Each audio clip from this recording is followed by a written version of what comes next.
Carnal de Telehit, y bueno, nos encontramos en un momento muy especial, de lujo, con una señorona en cuestión de música y también de teatro musical. Estamos hablando de la señora Sarah Brightman, que tiene nuevo material discográfico, Symphony. First of all, it's an honor to talk with you. Thank you very much for the time of this interview. Thank you very much. You're welcome. The first question, how could you describe this album, Symphony? I called it Symphony because it sort of envelops all the different styles that I've ever really sung in. It's got quite sort of gothic rock feel about it. It's got pop in there. It's sort of more easy listening. There's classical music in there.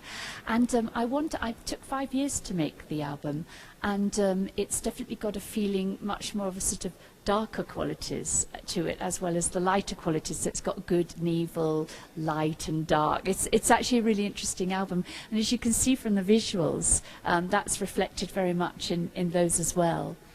And how hard was to find that balance that you were looking for in this album, like between the evil and the good, like light songs? It actually happened quite naturally because I took the 5 years to make the album. I chose the songs as my soul was feeling at that particular time, during that time. And of course, in a period of 5 years, you have a lot of sort of negative things that come into your life as well as positive. So when I was feeling very negative and I wasn't feeling so good, a darker song would come to mind. When I was feeling very positive, a lighter song would come to mind. So actually it was great to have that time to make it because it's a much more interesting album. We can find this duality with the collaborations. I mean, Andrea Bocelli on one side, Paul Stanley on the other side. How was the experience to work with these extremely and great artists? It's always a good experience to work with other artists because they bring different textures to the music and all the good things as well as the problems as well. Paul Stanley was great. I wanted him to sing on the song Where the Lost Ones Go in the album because it has quite a dark message, but it actually is quite a hard song to sing. And I knew that Paul had sung in Phantom of the Opera many years ago in Canada, so I knew he could actually work with the notes and still have that very rock quality to it as well, and dark quality. And he was up for it, so we just went for it, and it was actually been very positive. That's amazing. Now, talking about yourself, I know that you started a long time ago with Hot Gossip. What could be the most important thing that you miss about that time, about the time of I Lost My Heart to a Starship Troop? I think that when you're really, really young, you've got your whole life ahead, so you're a little bit freer in that you are happy to go into something and make mistakes. As you get older, you're a little bit more careful, and you think, well, you know, you can sort of see the end of your career or your physical career anyway, and so you think differently. Everything's much deeper. You're more careful about the decisions you make. That's the only difference.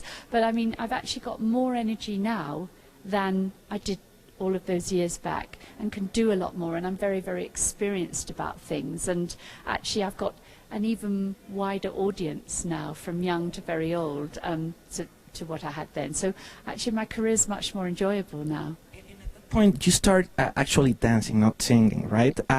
How hard was to show the great voice you have to the right people at the beginning? At the beginning it was quite hard because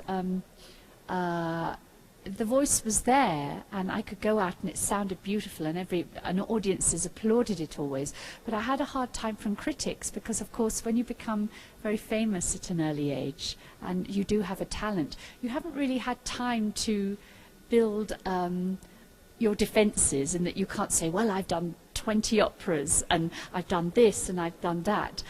So it's very easy for people to have a go, but obviously as you get older you build up all of these things. So if you do something wonderful, people actually say, well, this person has paid her dues, she's done all these amazing things, we can't really have a go at it.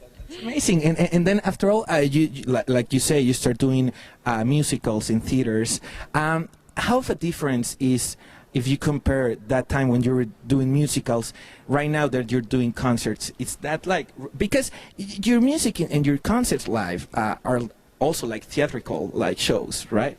Well, that was the beauty of having worked in all mediums really in our business, in that I started off doing a lot of work in dance clubs and things like that, and had stuff in the dance charts then.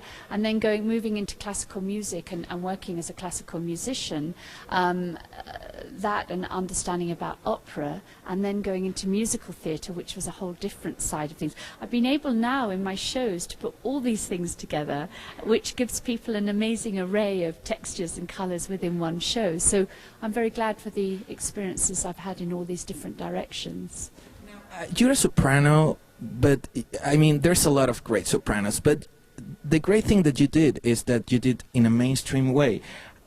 What do you think that could be the key of that success, of that, okay, I'm a soprano, but also I can do a mainstream with thousands of people in the show?